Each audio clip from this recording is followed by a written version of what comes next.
दर्शकवृन्द नमस्ते। चर्चित लोकदोहोरी बाल गायिका कमला घिमिरेलाई ऋषि धमलाकी श्रीमती एलिजा गौतमले पनि सहयोग नगर्ने भएकी छन्। एलिजा र धमलाले कमला घिमिरेको पढाइको लागि भन्दै वार्षिक 40,000 सहयोग गर्ने घोषणा गरेका थिए। 1 वर्षका लागि 40,000 सहयोग पनि गरिसकेका थिए, तर पछिल्लो समयमा भने अब कमलालाई सहयोग गर्न नसकिने बताएका छन्। कारण किन भन्दा एलिजा भन्छन्, हामीले पढाइको लागि भनेर सहयोग गरेका थियौँ, तर कमला पढ्न छाडेर कार्यक्रममा जाने, परीक्षा छोडेर स्टेज कार्यक्रम तथा बाहिर जाने, त्यस्तो गर्न थालेपछि उनको पढाइ कसरी सम्भव हुन्छ भन्दै उनले सहयोगबाट हात झिक्न लागेको बताएकी छन्। भने पछिल्लो समयमा कमलाको व्यवहारमा पनि परिवर्तन आएको उनको गुनासो छ। उनको परिवारले पनि कमलालाई राम्रो संस्कार नसिकाइरहेको एलिजाको गुनासो छ। पछिल्लो समयमा कमला चर्चित हुँदै जाँदा आफ्नो पढाइलाई व्यवस्था गरेको र उनले आफ्ना दर्शकहरूलाई पनि गर्ने व्यवहारमा परिवर्तन आएको देख्न सकिन्छ। त्यस्तै मध्येको एउटा उदाहरण हो, एकजना कमलालाई सहयोग गर्न भनेर अफगानिस्तानबाट नेपाल आए र उनी कमलालाई सहयोग गर्ने भन्दै इन्द्रेणीमा पुगे र उक्त व्यक्तिले कमलालाई सेल्फी लिनको लागि आग्रह गरे, तर कमलाले सेल्फी दिन मानिनन्, मुन्टो बटारिन् र उनले इन्द्रेणीमा कमलालाई भेट्न आएका साना पानी बेच्ने नानीहरूलाई सहयोग गरे र अन्त्यमा क्यामेरा अफ भएको बेला मिडियाकर्मीलाई गुनासो पोख्दै भने, कमला त घमण्डी रहेछन्, उनी त धेरै ठुलो भइसकी छन्, मलाई त उनलाई सहयोग गर्ने मनै लागेन, एउटा सेल्फी लिम न त भन्दा पनि मानिनन्। यी व्यक्ति हुन् मनोज ठकुरी, हाल यिनी अफगानिस्तानमा कार्यरत छन्। यी व्यक्ति इन्द्रेणीमा कमला घिमिरे आएकी छन् भन्ने सुनेर कमला घिमिरेलाई सहयोग गर्न भनेर आएका थिए, तर उनले कमलालाई सहयोग नगरेर यी बसन्तपुरमा पानी बेचेर आफ्नो गुजारा गर्ने साना नानीहरूलाई सहयोग गरे। कारण थियो कमलाले यी व्यक्तिसँग सेल्फी खिच्न मानिन्, फोटो खिच्न मानिन्। जब यी व्यक्तिले कमलालाई आग्रह गरे तिमीसँग एउटा फोटो खिचौँ न भन्दा कमलाले मुन्टो बटारिन्। जब कमलाले मुन्टो बटारिन् र उनले यी व्यक्तिसँग सेल्फी खिच्न मानिनन्, यसरी कमला आफ्ना फ्यानहरूबाट तर्केर हिँड्दा के उचित हुन्छ? आउनुहोस् हेरौँ यो दृश्य। इन्द्रेणीमा आउनु भएको छ, कस्तो लाग्यो? रमाइलो लाग्यो। कसलाई भेट्नु भयो? अर्चना, कमला घिमिरेलाई। कस्तो लाग्यो कमला? अरु को भेट्नु भयो? नाच्यो पनि है, एकछिन नाच्यो पनि। अस्तिदेखि कमला कमला भनिरहनु भएको थियो, कमलालाई भेट्दा चाहिँ कस्तो लाग्यो? खुसी लाग्यो। अनि अरूकोलाई भेट्नु भयो? नाम आउँदैन, धेरैजनालाई भेटी, कृष्ण काडेल अङ्कललाई भेटी, अनि यतिलाई भेटी, अरू कसको पनि नाम। सबभन्दा धेरै तपाईँलाई कसलाई भेट्नु मन लागेको थियो? कमला घिमिरेलाई। के भन्नुभयो कमलालाई भेटेर? केही पनि भन्नु भएन? हातमा पैसा लिनु भएको छ, कसले दिनुभयो? आन्टीले दिनुभएको, अङ्कलले पनि दिनुभएको, आन्टीले पनि दिनुभएको। यो के को लागि दिनुभएको अर्चना? पढ्न लेख्नको लागि। तपाईँले पनि सहयोग गर्नुभएको थियो है? 3-4 दिन अगाडि हामीले भिडियो हेरेका थियौँ। हजुर, म चाहिँ मनोज ठकुरी, अफगानिस्तानमा कार्यरत छु र वहीँ भिडियो हेरेँ। अनि नानीले पानी बेचिराखेको देखेर चाहिँ साह्रै यति सानो नानी, त्यसपछि फलोअप गरेर उहाँलाई रङ्गिन टिभी र को सरलाई कल गरेँ। त्यसपछि गएर रुमको अवस्था बुझ्दाखेरि अलि दयनीय अवस्था। अनि नानीले नै पानी बेचेर योभन्दा अगाडि चाहिँ परिवारहरू धानिराखेको। त्यही हुनाले अब सहयोग त जुटिराखेको छ सबैतिरबाट। धेरै राम्रो कुरो, हाम्रो नेपालीहरूको धेरै ठुलो मन छ र मैले पनि अनि भेटेँ, सहयोग गरेँ आफ्नो तर्फबाट। त्यसपछि नानीहरूको पढाइलाई चाहिँ सपोर्ट गर्ने भनेर स्पेसल्ली हाम्रो ठुलो नानीलाई एसई दिने बेलासम्म चाहिँ मन्थली 10,000 रुपियाँ चाहिँ अब आफै फलोअप गरेर दिने निर्णय पनि गरेको छु। र आज संयोगवश चाहिँ इन्द्रेणीमा फेरि छोरीहरूलाई पाउन धेरै खुसी लाग्यो। अनि किशोर कणेल सरले चाहिँ यहाँ पैसा उठाइदिनु भएको रहेछ। त्यसपछि हाम्रो दर्शकहरू आउनुभएको थियो, उहाँहरूले पनि लगभग 12,000 जति त्यहीँ अन द स्पट पैसा दिनुभयो। यति ठुलो नेपालीहरूको मन छ र यही टिभी, यही मिडिया मार्फत सबैलाई म हार्दिक अनुरोध गर्न चाहन्छु, सक्नेले चाहिँ धेरै धेरै सहयोग गरिदिनु होला नानीहरूको भविष्यको लागि। तपाईँ पनि इन्द्रेणीमा आइपुग्नु भएछ, कसरी ठ्याक्कै भेट भयो कि सल्लाह थियो के थियो? होइन, म चाहिँ इन्द्रेणीमा भन्नाले अब मेरो चाहिँ राम्रो साथीहरू हुनुहुन्छ यहाँ, चिनजानको साथीहरू, र प्रायः म आइरहेको छु यहाँ सहयोग गर्नलाई। पहिला पनि सहयोग गरिरहेको। अनि आज चाहिँ हाम्रो खगेन्द्र विक सरलाई चाहिँ सहयोग गरेर भनेर आएको थिएँ। अनि नानीहरूसँग पनि भेट भयो, झन् धेरै खुसी भएँ। अनि स्टेजमा गएँ नानी नाच्छु भएँ नाचेँ नि एकदम रमाइलो भयो कमाउनको लागि त्यति टाढा जानुभएको छ द्वन्द्व हुने ठाउँ होइन अफगानिस्तान भने त अलिकति मान्छेहरूले सुनिँदै जहिले पनि एउटा घटनाको समाचार नेपालमा आइराखेको हुन्छ त्यस्तो ठाउँमा ज्यानको बाजी राखेर कमाइराख्नु भएको छ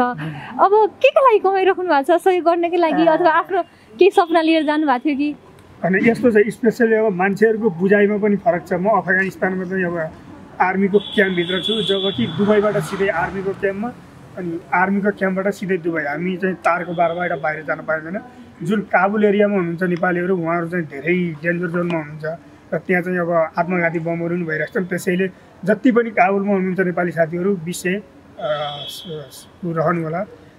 सेफ रहनु होला र कमाउनको लागि हुन त अब मान्छे भविष्य खोज्दै नै विदेश जाने हो तर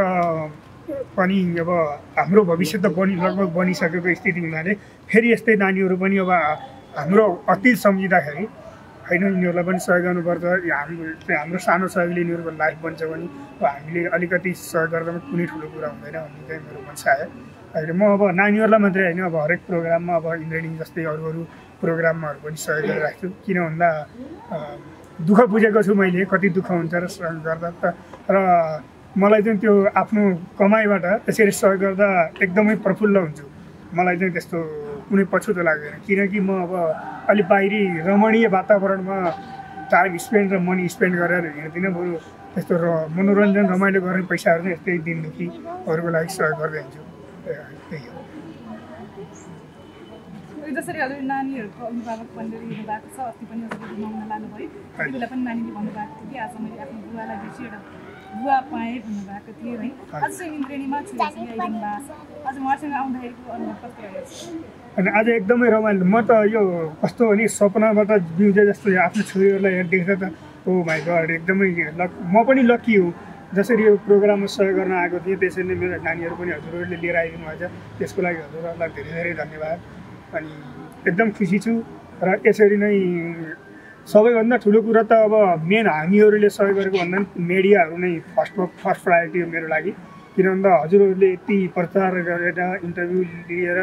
प्रसारण नगरिदिएको भए सायद नानीहरूको अवस्था कति नाजुक हुन्थ्यो होला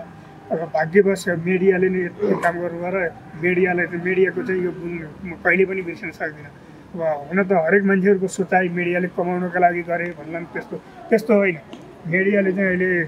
धेरै यस्ता दिन दुखीहरूलाई चाहिँ सहयोग गर्ने काम भइरहेको छ त्यसको लागि धेरै धेरै धन्यवाद मिडियालाई र नानीहरूलाई यहाँ पाउँदा चाहिँ अब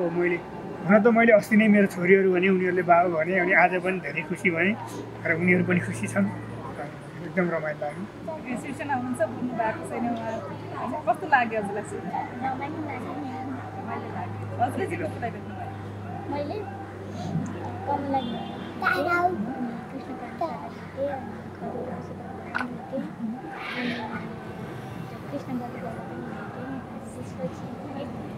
हजुर दुवैजनाको रहर थियो कमलालाई भेट्ने होइन आज भेट्नु भएछ हजुर दुवैजनाले गाना पनि गाउनुहुन्थ्यो आज कमलासँग गाउनु भयो कि गाउनु भएन लाज लाग्यो अर्चनाले गाउँछ नि कमलाको गीत है गाइदिनु त थोरै अघि गाउनु भएको थियो नि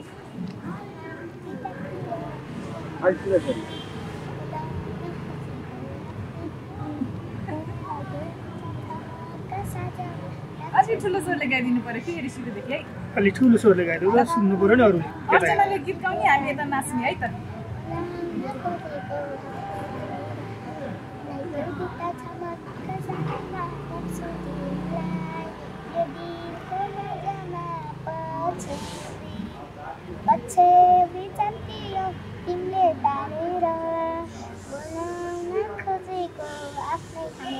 होइन होला आफ्नै त ठाने होइन होला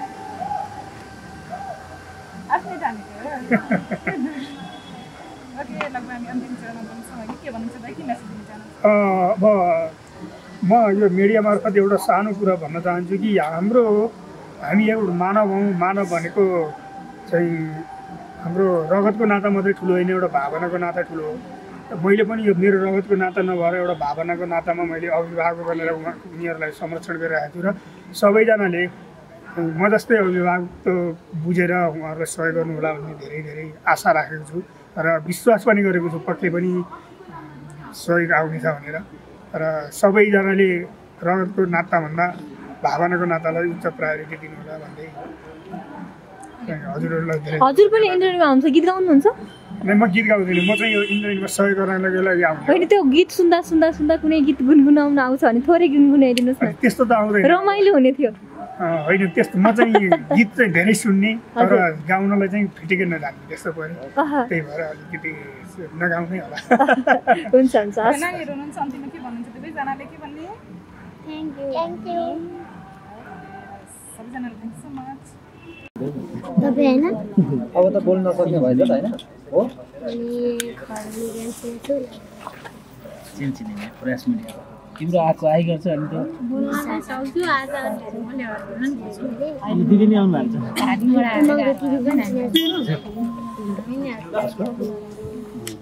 हेलो बोट हजुर अर्को सुज गए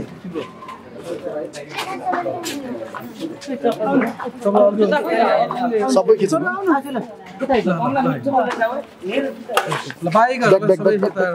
सबैलाई यता पछाडि पछाडि पछाडि सबै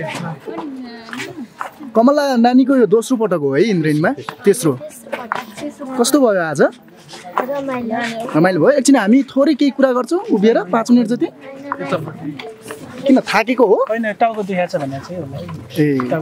आज विशेष के रह्यो त थोरै भनिदिनु नि त आज त कोसँग गाउनु भयो आज बद्री पङ्गिनी बद्री पङ्गिनीसँग गाउनु भयो अनि नाम थाहा भएन 2 मिनेट होल्ड हुनु न 2 मिनट होल्ड हुँदा त केही जाँदैन केही जाने 2 मिनट ल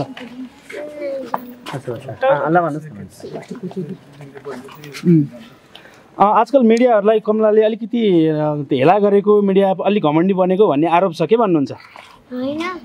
त्यसै भने मिडिया साथीहरूले अहिले हामीलाई त्यति धेरै मिडियाले यहाँ पुर्यायो तर मिडियालाई बिर्सनु भयो कमलाले भन्ने तपाईँलाई गुनासो छ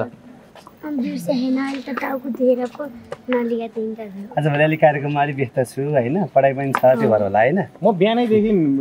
देखिरहेको छु होइन खाजा चाहिँ त्यहाँ के खानु भयो भनिदिनुहोस् त ल खाजा चाउमिन खानुभयो अनि कमला अस्ट्रेलिया पनि जाँदै हुनुहुन्छ अरे हो कमला त्यो अस्ट्रेलियाको लागि चाहिँ अहिले हाम्रो फिक्स डिलिङ हुँदैछ कुरो हुँदैछ फिक्स भएको छैन होइन डिलिङ हुँदैछ गाउनु भयो कमलाले भित्र धेरै गाउनु भयो यहाँ चाहिँ बोलै नसक्ने भने चाहिँ के हो खास टाउको दुखी अस्ट्रेलिया गइरहँदाखेरि होइन यो एजुकेसनमा चाहिँ कतिको इफेक्ट पर्छ जस्तो लाग्छ उहाँहरूलाई त्यस्तो हामी सर्ट समयको लागि जाँदैछौँ त्यस्तो लामो समय हामी लिँदैन एक दिन प्रोग्राम हुन्छ आजको बार त स्कुल बिदा हुँदैन नि त होइन आज पनि ल्याइराख्नु भएको छ उहाँलाई होइन एजुकेसनमा त इफेक्ट गर्छ भनेर धेरैले पनि न्युजहरू राखिराख्नु भएको छ त्यो विषयमा तपाईँले अलिकति खुलाइदिनुहोस् न के भन्नुहुन्छ आजको बार त बिदा हुँदैन स्कुल त्यही पनि उहाँलाई ल्याइराख्नु भएको छ कि एजुकेसन तपाईँले राति होइन उहाँको प्रिन्सिपलसँग कुरा भइसक्यो फोन गर्नुभएको थियो 2 दिनको लागि चाहिँ यस्तो इमर्जेन्सी पर्यो उहाँ अब यसरी बोलाइसकेको छ के गर्ने भन्नुभएको थियो ठिकै छ अब नेक्स्ट अर्को चोटिबाट चाहिँ अब नगर्नु होला 2 दिनको लागि चाहिँ अब ठिकै छ मिलाउँछु भनेर भन्नुभएको थियो अरू खास त्योभन्दा बढी केही पनि कुरा निर्मलाको स्कुलको नाम के भन्नुहुन्छ छोरीको स्कुलको नाम पशुपति सेकेन्डरी स्कुल छोरीलाई कुन चाहिँ टिचर चाहिँ धेरै मनपर्छ भनिदिनुहोस् त कविता थापा तपाईँलाई सब्जेक्ट कुन मनपर्छ साइन्स गीत सङ्गीत त धेरै गाउनु भयो है तपाईँको स्कुलमा अब पढेर के बन्न मन लागेको छ नानीलाई सिङ्गर अन्तिममा तपाईँले के भन्नुहुन्छ होला भन्नुहोस् धेरैभन्दा धेरै मिडिया हेरेर बस्नुभएको सम्पूर्ण दर्शकहरूले मलाई माया गरिदिनु होला र यो भिडियोलाई लाइक कमेन्ट सेयर र सब्सक्राइब गर्न नभुल्नु भन्न चाहन्छु हस् धन्यवाद एउटा गीत सुनाइदिनु हुन्छ अन्तिममा धेरै भयो टाउको दुख्यो भन्नुभएछ क्या नानीले खाजा पनि राम्रोसँग होइन एउटा गाइदिनु